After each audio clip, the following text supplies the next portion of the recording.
And welcome back. Now, it's Fire Prevention Week, and the theme is Fire Won't Wait, so plan your escape. And joining us is Philly firefighter Greg Marshall to show us what to do. And honestly, this is the kind of thing that comes up quite a bit when we see these tragic fires and wonder why there wasn't a plan in place.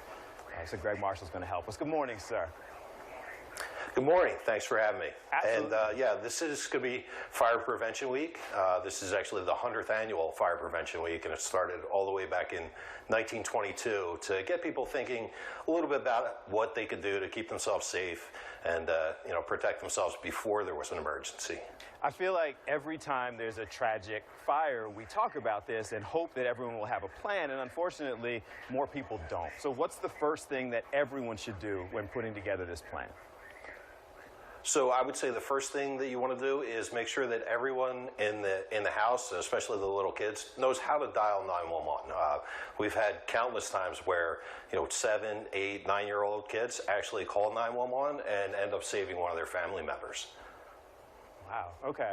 So get them prepared, and that's young people, anybody in the house. We always hear about smoke alarms. Of course, you should have them, but are there specific places you should put them? Yeah, so smoke alarms are going to go, they're going to go on the ceiling. They are, you have one right here. They are designed so that the smoke rises and it's going to alert you. The highest level of the smoke is going to alert you the fastest. So they go on the ceiling. Okay, and specific locations, like obviously we're walking through the house now, but you were starting in the kitchen. That's the place where most fires occur? Right. So if you'll see here in the hallway we have it a little bit removed from the kitchen because obviously if you're cooking, you don't want it going off every 2 seconds. Okay. Well, and it's interesting you talk about going off every 2 seconds because one of the things, we do interviews all the time, and periodically you hear that warning beep going in the background that indicates that people haven't checked the batteries. So is that something you do regularly? Should you install these yourself? Do you need an electrician to do it? What's the plan? So with the smoke alarms now, unless it's hardwired, you can do it yourself. They're pretty easy installation. You can actually see this is the plate, so you can see where the screws would go into the ceiling, and then it just snaps into place, and boom, it's on the ceiling.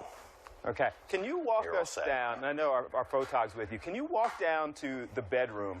Because we want to show that, and that also give you the opportunity to explain to us, like generally speaking, if people are aware of a fire or they hear the alarm, going from that bedroom out, how much time do you have normally to get to safety?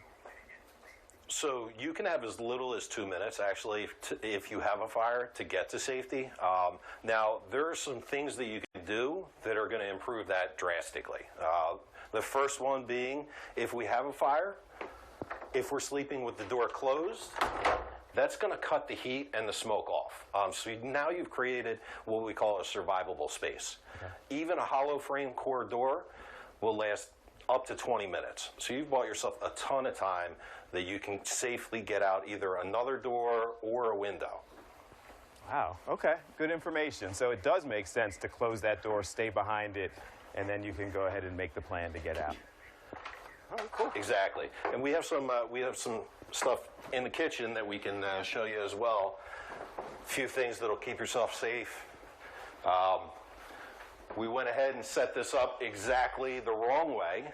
So you can see here we have a various number of things that you do not want to do. Obviously we have flammable paper towels and dish rags way too close to the stove, so we want to get rid of those, as well as any sort of cooking oil. We want to keep that away from the stove as well. We, unfortunately, we're going to have to leave it there, but we want to continue to give the tips so people can reach out to the fire department. They'll generally install smoke detectors for free, do an assessment throughout the house, and we appreciate you for taking some time with us this morning.